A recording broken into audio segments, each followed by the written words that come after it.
The term All-Star has always meant something special in all sports. It means the best. The men selected to be here tonight are a blend of proven veterans and young, eager players, all anxious to play with the same kind of pride that got them here. Of the 40 players from both teams, 16 are making their first appearance in the annual game, a sign of the unprecedented growth that hockey is now enjoying.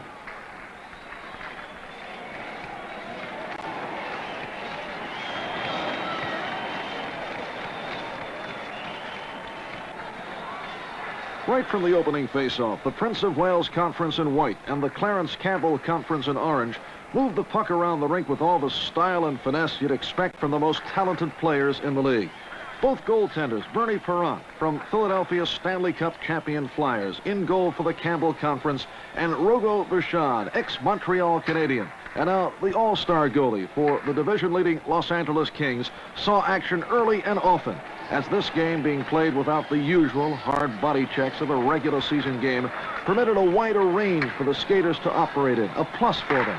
But working against them was the fact that they were not accustomed to skating together as a team, and it takes a while to build the precise timing needed to establish the offense.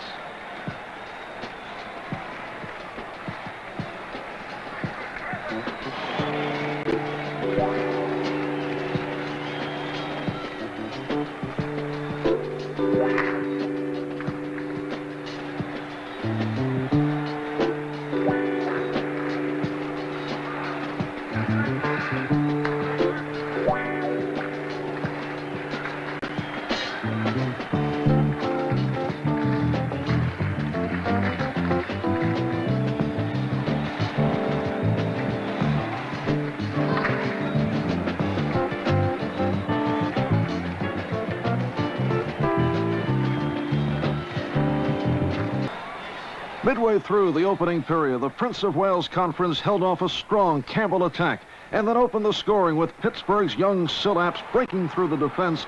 And even though he was tripped on the play, he gets off a shot over Perrant's shoulder to give his team a one-goal lead at 9:38.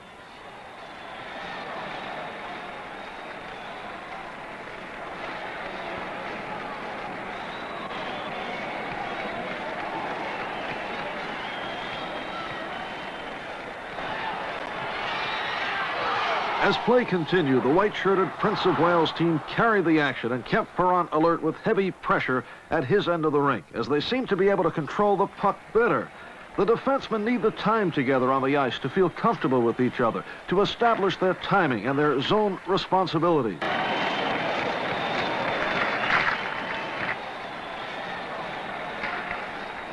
A one-goal lead is never enough in a game like this because of the caliber of the shooters on both teams. And the Prince of Wales Conference jumps to a two-goal lead as they manage to keep the puck in the Campbell end and eventually get it out to Don Luce, number 20 in white, one of the young stars keeping Buffalo on top of its division. And he slides the puck past Perrant at 12:02.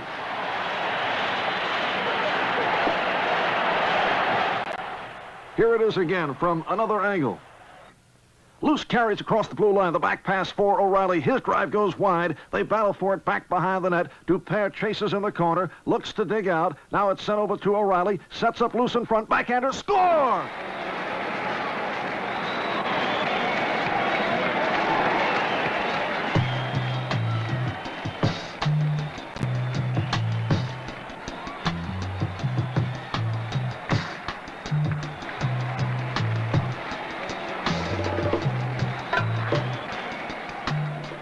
Sparked by the two goals from these young players, the Prince of Wales team really turns it on, forcing the play all over the Campbell ice, keeping them bottled up and giving them the fits as they fire away at Perrant. The puck is worked against the boards, but Montreal's exciting Guy Lafleur digs it out and feeds Toronto's Darryl Sittler, who finds the tiny opening between the post and Perrant's leg and boosts the Prince of Wales team to a 3-0 lead. Now the pride of the Clarence Campbell Conference is on the line, and they come alive with a sustained series of attacks to try to get back into this game.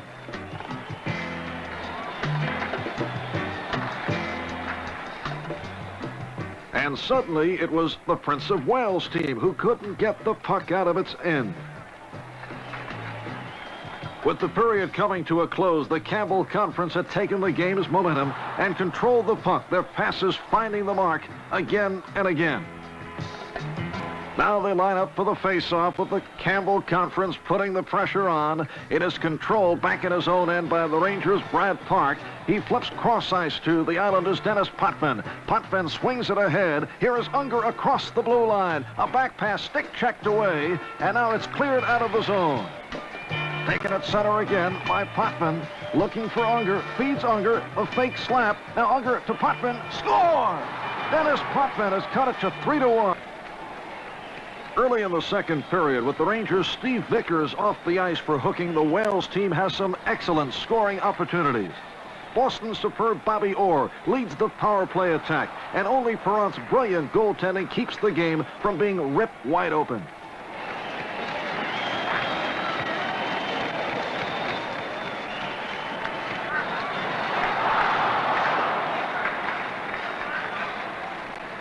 Here, Orr's perfect pass off the boards to Don Luce sends him in for a clear shot at the net, but Perrant gives him no room and neatly gloves the backhand attempt. Again, the Wales Conference brings it in as Perrant is sent sprawling and decides to cover up. But at the other end, the Rangers' Brad Park tries to set up a goal, but Montreal's Ken Dryden, now in the nets for the Prince of Wales, makes the save. Seconds later, as Park sets up the same play, Dryden is able to save again, as close checking becomes more and more a part of this game.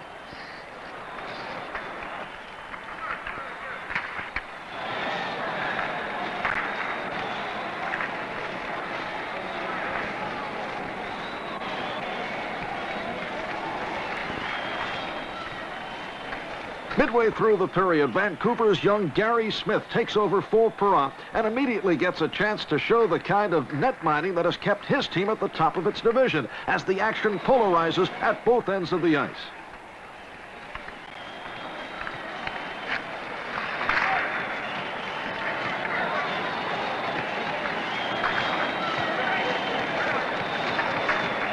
The fans have come to see spectacular plays, and they get them in bunches. Sil Apps spots California's Joey Johnston breaking in alone behind the defense and feeds him perfectly on this breakaway. But Smith comes out and makes a dazzling save, and the puck is worked free.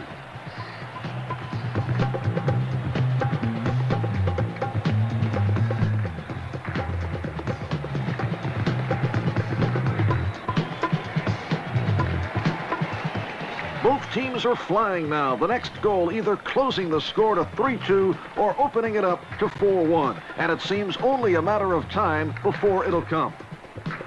And when it does, it's off the stick of the league's leading scorer, Boston's Phil Esposito, and off the leg of defenseman Dennis Potvin. The period ends with the Prince of Wales now holding a 3-goal edge.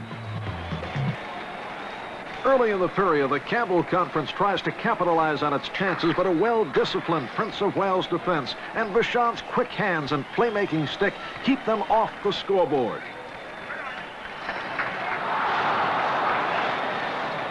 And with less than 3.5 minutes gone, Pittsburgh's Sil Apps beats Smith after a great pass from Buffalo's Rene Robert to send Prince of Wales off to a bulging 5-1 lead. It is young Apps' second goal of the game, and it breaks things wide open.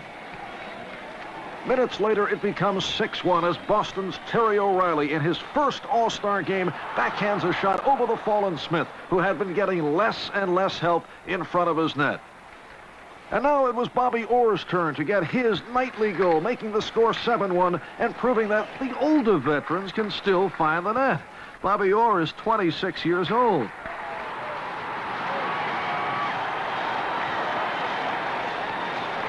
From another angle, we can see how Orr's shot was set up and how almost impossible it is to stop. Even in a game of all-stars, Orr stands out as maybe the best player ever to lace on skates.